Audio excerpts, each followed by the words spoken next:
All right, of our technique series, this is a quick watercolor 101. You all should have a watercolor kit that we provided for you.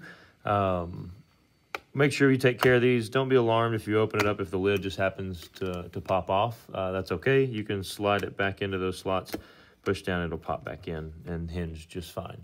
As you notice, when I open it up, I've got my colors laid out. Really be careful with these. If you are rough banging your kit around, you can crumble your watercolor cakes here. So let's make sure we're handling them with care. Also, the lid doubles, has a lid and a mixing tray. So you've got all these little bubbles, little indent circles that you can mix within. And I strongly encourage you to do that today. So if you want, while you're working with it, you can intentionally pop it out and move it somewhere else while you're working. These are dried watercolor pigments, so you'll be applying water to them, and you'll be doing that with a water brush. So the things we're using today, our watercolor tray, our water brush, and always have a paper towel handy. First, with handling your watercolor brush, you'll need to unscrew it at the neck and then go and fill it with water. It doesn't have to be totally full, but go and get some water down in there. Know that our water brushes don't go righty-tighty. They actually go opposite of the normal turn. So go left to tighten it and make sure it's tightened all the way. If you're ever squeezing this brush and water is coming out of the neck, then you need to go and re-tighten that neck. I've got my cap here. Please don't lose the cap because it protects your bristles. So flip it and store it here on the end of your brush. With my bristles, the great thing about a water brush is I don't have to go and dip into a cup, but instead I can just give my brush a light squeeze in this zone here, and don't squeeze too hard, just a light squeeze, and then water will come out through the brush on the end. As I'm working, I normally will be squeezing it at times like this when I need some water to stir in, and also if I'm trying to thin my color when I'm applying. So let's start with a couple base things. I've got a little bit of green left in my brush. You can kind of still see there on the end. So I'll normally start by making sure my brush is clean. So I'll give it a little bit of squeeze to make sure some water comes through those bristles. And then I can see water drips off the end. And I'll normally kind of paint my brush onto my paper towel with water running through it to make sure that those bristles are clean. They may look like there's a little bit of green on the end, but as long as what comes off on the paper towel is clear, then I know I'm clean. Next thing, I'm going to pick a color and kind of work you through some of these techniques. Let's go with blue. So I need to squeeze to get a little bit of water to come out. As I'm squeezing, I just want to kind of scrub and paint. I never want to push the brush forward. I'll do kind of small circles or just kind of paint back towards myself to not ruffle the brushes, bristles. Okay. Got there, I've mixed, I made a little paint. I'll then generally transfer it over. I've already got a blue spot here, so I'll just add to it and kind of stir that around as well to make sure it's loose. That way, if I need to mix anything into it, I can either mix with these and I don't end up contaminating my colors in this tray. I want to try to keep these as pure as possible. Okay, so first, we're going to talk about going from a vibrant color to a lighter color. So if I want more of a vibrant color, I want less water. So I'll go straight from the paint tray and here, and if you'll notice, it's a very dark blue, and it'll stay heavier.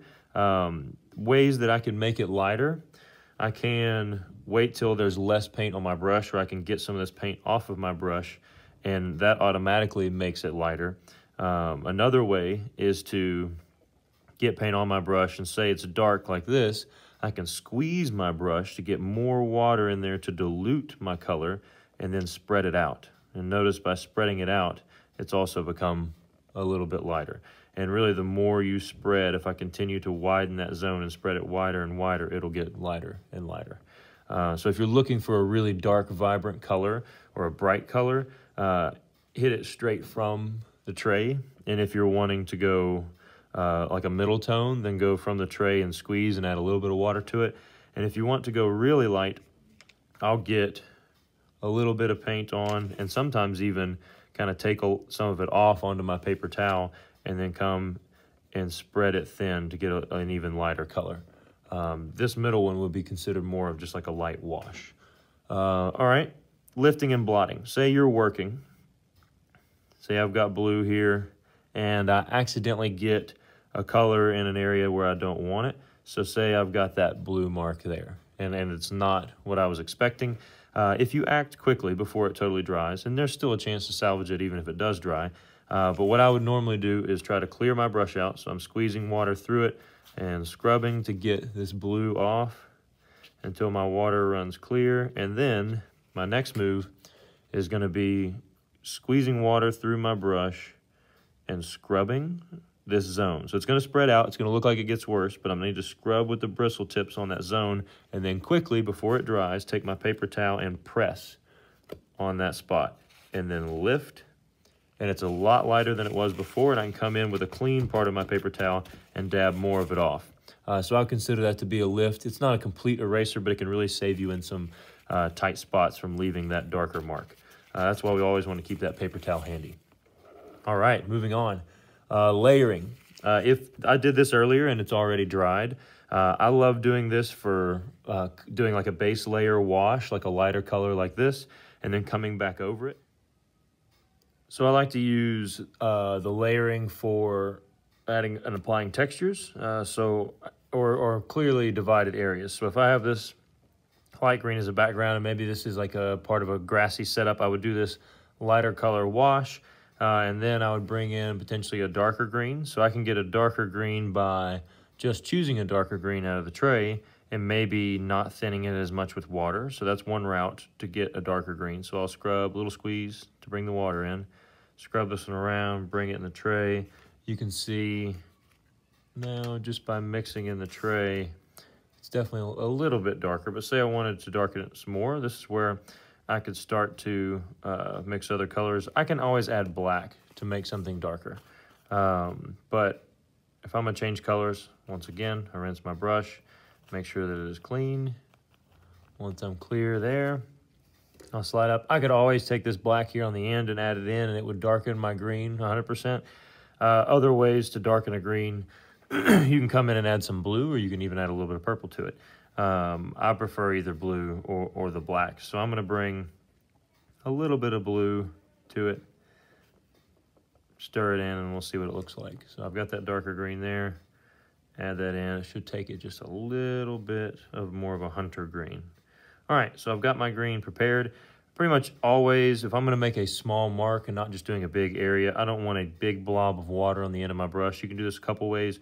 You can scrape on the edge of that rim to make sure there's not too much water, or you can come over and just like touch the tip of your brush to your paper towel to make sure there's not a big bubble of water waiting for you on the end. So if I was going to layer over top of this with a darker color and come in and draw some grass, I could come in with just light pressure and draw some blades of grass in here. Obviously, as I go, I'm going to start losing, I'm thinning it more, so I'm going to start losing the intensity of that color or the vibrancy of that color. So I would want to go back and pull more color in, generally either testing it onto the side or my paper towel, and then coming back in to layer more. That's layering, and you can decide how much, but I normally wait till that first layer dries to apply it over top. On the opposite end of that, say I wanted to blend, I'll go with the green that I already have. This, if I'm looking to blend two colors together, I'll normally give a little extra squeeze as I apply to make sure that I've got plenty of water out here for this blend. And I try to keep it while it's still wet. This is me just putting more pigment into that water. You can see it darkening that zone. To not contaminate that, this is where, once again, I'd give it a little squeeze, try to get that cleared, rub it out. And then say I wanted to blend this with, I don't know, let's go yellow. Another squeeze for more water here, scrubbing to make my yellow. I'll almost always then transfer to my tray. If I need to get more, I go back, load some into here. I think I got enough. So now I'll go back to this side. I'm giving a good squeeze, so there's more water coming in. And I'll spread that yellow out.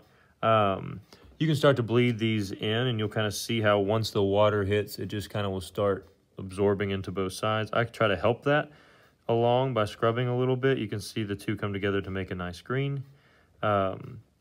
If you want that blend to just be in the middle, then you wouldn't want to spread it out anymore. And you could let it dry just like that. Or you can come in and kind of control what parts blend into each other. And if you want to bring in dots while it's wet, you can do just like a dot of pigment, and you can get some really neat textures that way to see how it bleeds out. But I recommend using a little bit more water when you're blending colors together.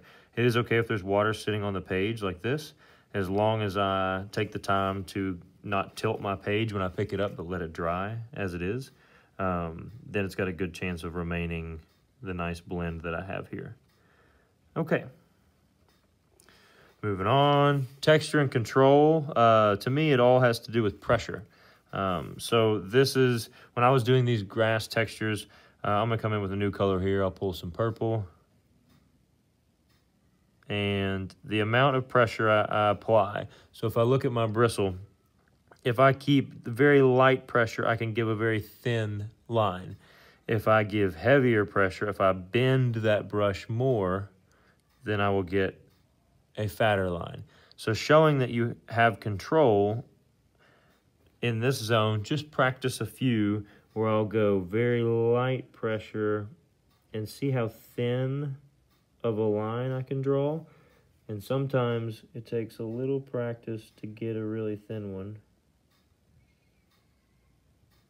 And then slowly apply more pressure and practice getting a wider mark.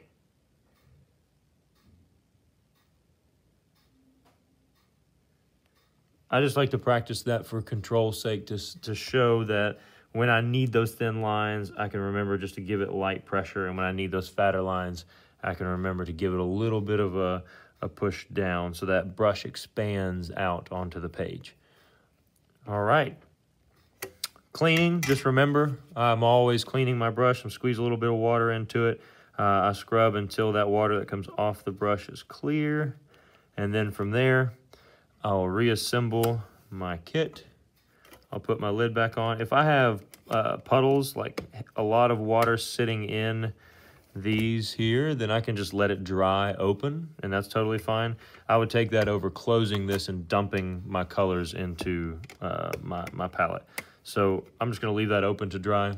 I've cleaned my brush. I'm gonna keep this tip nice and pointy by putting my cap back on. Don't just cram it, but ease it. Make sure you're clicked all the way, and I can return these to my kit. That's some 101 for watercolor techniques. There are obviously many more that we could touch on, but that's just a few from the beginning. Thank you for paying attention. I like to see them on your work of art. Peace.